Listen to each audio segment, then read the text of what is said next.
Booktube. Alors aujourd'hui on se retrouve pour un phénomène TikTok encore, Magnolia Parks. Alors dans ce livre on a Magnolia, vous l'aurez compris, qui est un peu la Serena van der Woodsen de Gossip Girl, sauf que c'est pas à New York mais à Londres. C'est la société super riche londonienne.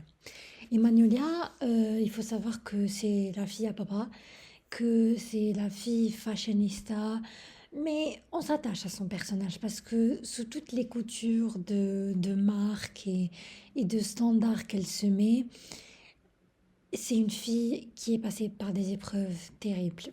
Et l'une d'elles, ça a été la tromperie de l'amour de sa vie, Bijé Valentine. Alors, Bijé Valentine, vous l'aurez compris, c'était l'ex de Magnolia avant qu'il ne la trompe. Déjà de base, on comprend, je ne vais pas vraiment vous spoiler parce qu'on sait dès le début qu'il l'a trompée. Je crois que c'était premier, deuxième chapitre qu'elle avait mis le décor. Donc vous inquiétez pas, aucun spoil ne sera dit dans cette vidéo. Et là, elle en prend un vrai, mais vrai sacré coup. Et elle enchaîne les petits amis, comme ça. Mais elle n'est pas amoureuse d'eux. Elle sait très bien que l'amour de sa vie, c'est lui, sauf qu'elle n'arrive pas à pardonner une tromperie. Et toutes les personnes qui sont d'entourage, notamment sa nounou, sa sœur, lui disent aussi, mais t'arrives pas à lui pardonner, mais le mec il dort dans ton lit. Alors effectivement, il ne se passe rien entre eux, mais il dort quand même dans ton lit.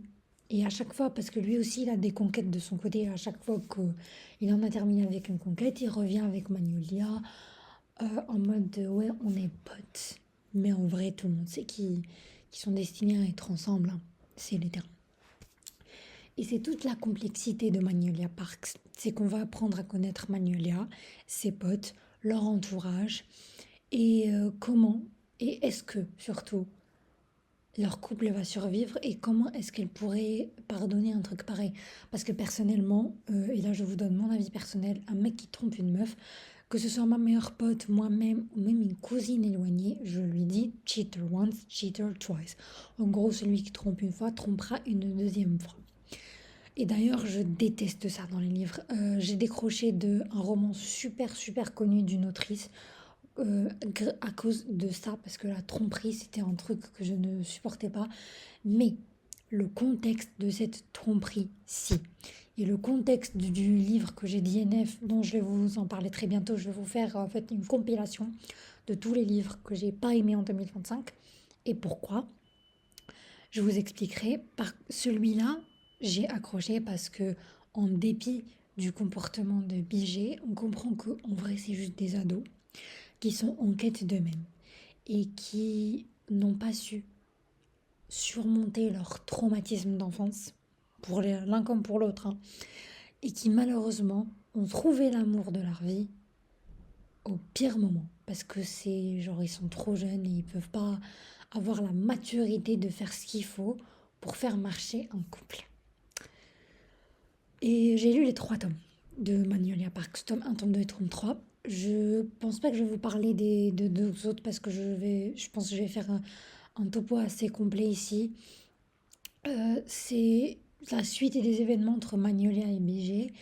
Ce qu'il faut savoir aussi, c'est que les tomes se poursuivent en mode. Là, il y a tome 1, c'est Magnolia Bijé. Tome 2, c'est Daisy et un des meilleurs potes de Magnolia. Tome 3, la suite Bijé Magnolia. Pareil, tome 4, c'est Daisy et l'autre gars. Tome 5, Magnolia et Bijé. Donc il faut vraiment lire le tome 1, tome 3 et tome 5 pour avoir la trilogie de Magnolia et de Bijé. Perso, j'ai pas lu les trucs de Daisy Parks là, parce que je me suis dit que j'allais me refaire la saga, tellement ça m'avait plu. Parce que je l'ai lu à un moment de ma vie où je devais vraiment swiper et vite connaître la fin. Donc je vous avoue que j'avais pas vraiment pris mon temps. Mais viendra un jour où je relirai cette saga en entier et je ne peux que vous la recommander. Parce que les 2 autres livres aussi, il y a plein de rebondissements. C'est vraiment un Gossip Girl, mais sans Gossip Girl, hein. Il n'y a pas de personnes qui les harcèlent sur Internet. C'est juste une bande d'adolescents super friqués qui vivent des emmerdes et des trucs pas possibles. Et en ce qui concerne la love story de Magnolia et Bijé, je vous jure, il y a des moments où j'ai envie de donner des baffes aux deux. Il y a des moments où j'ai envie de serrer les deux dans mes bras.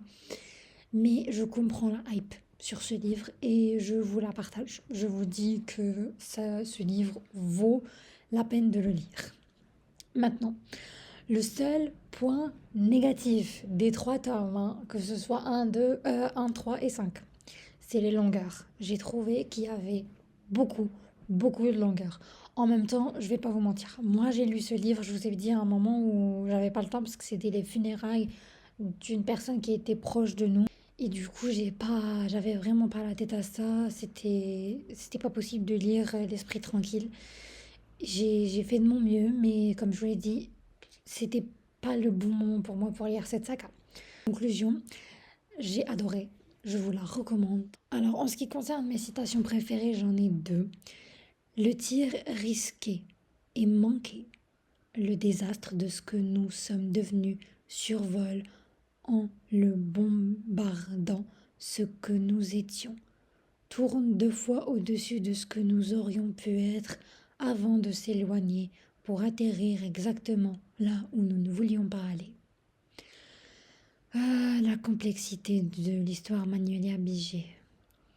Les philosophes parlent de grand amour et d'âme sœur dans des envolées lyriques, se retournent dans leur tombe tandis que j'essaie de m'extirper de la mienne pour la 1000e fois.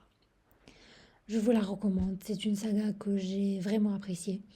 Perso, j'ai hâte de la relire et de vraiment m'imprégner de l'esprit de Magnolia Biget parce que ça m'a foutu le seum de ne pas la lire au bon moment, mais bon, dites-moi ce que vous en avez pensé.